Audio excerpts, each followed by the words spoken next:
मनुष्य शास्त्रों को सुनकर धर्म को जानता है। दुर्बुद्धि अर्थात बुरी बुद्धि का त्याग करता है, ज्ञान को प्राप्त करता है और मोक्ष पाता है। पक्षियों में कौवा और पशुओं में कुत्ता चांडाल होता है। मुनियों में क्रोध करने वाला और सामान्य मनुष्यों में दूसरों की निंदा करने वाला चांडाल होता है। कांसे का पात्र राख से, तांबे का पात्र खटाई से, स्त्री रजस्वला होने पर और नदी धारा के वेग से पवित्र होती है। भ्रमण करने वाले राजा, ब्राह्मण और योगियों की सर्वत्र पूजा होती है, परंतु भ्रमण करने वाली स्त्री भ्रष्ट हो जाती है।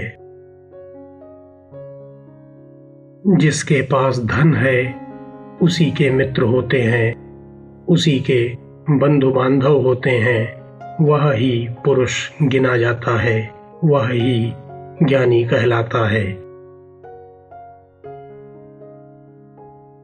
मनुष्य जैसा भाग्य लेकर जन्म लेता है, उसी के अनुसार उसकी बुद्धि प्रवृत्त होती है, उसी के अनुसार वह अपने काम धंधे और व्यवसाय का चुनाव करता है और उसी भाग्य के अनुसार उसे सहायक भी मिलते हैं।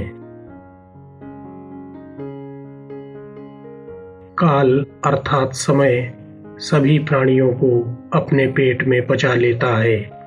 काल ही सब प्रजा का नाश करता है। सभी पदार्थों के लय हो जाने पर भी काल जागता रहता है। काल को कोई नहीं टाल सकता है।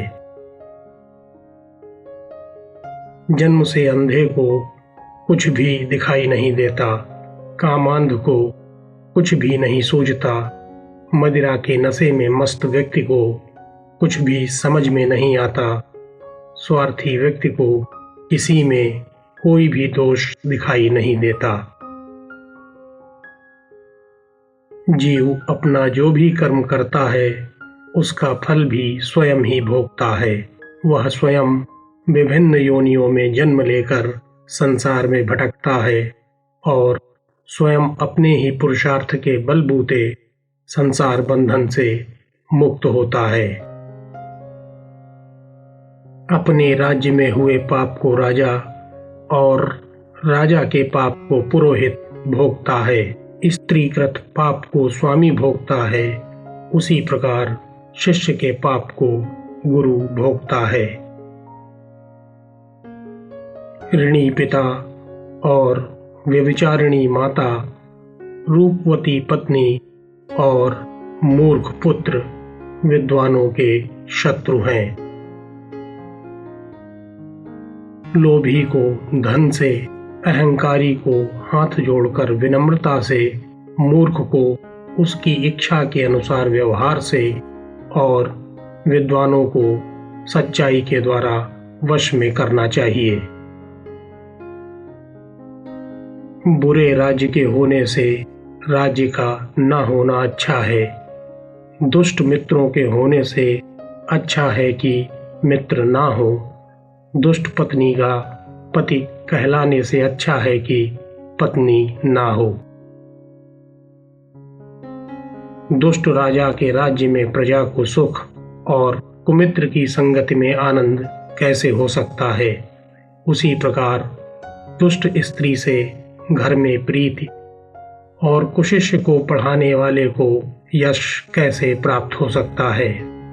सिंह से 1, बगुले से 1, कुक्कुट से 4, कौवे से 5, कुत्ते से 6 और गधे से 3 गुण सीखने चाहिए। कार्य छोटा हो या बड़ा, उसमें अपनी पूरी शक्ति लगा देनी चाहिए। यह एक गुण सिंह से सीखना चाहिए।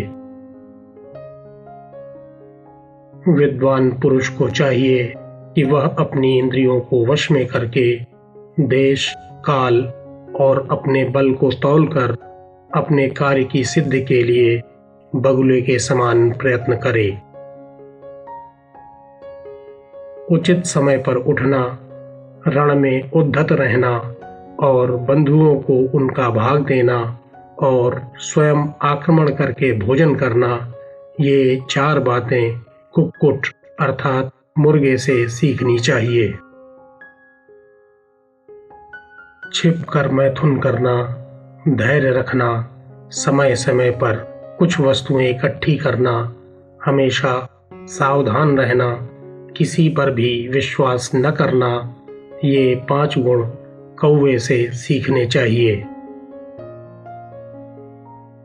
बहुत खाने की शक्ति होने के बावजूद भी थोड़े में संतुष्ट होना, गहरी नींद रहते भी झटपट जागना, स्वामी की भक्ति और शूरता, इन 6 गुणों को कुत्ते से सीखना चाहिए। अत्यंत थक जाने पर भी बोझ को ढोते रहना, सर्दी और गर्मी पर ध्यान न देना, सदा संतुष्ट होकर विचरना, इन 3 बातों को गधे से सीखना चाहिए। जो नर इन 20 गुणों को धारण करेगा वह सदा सब कार्यों में विजयी होगा।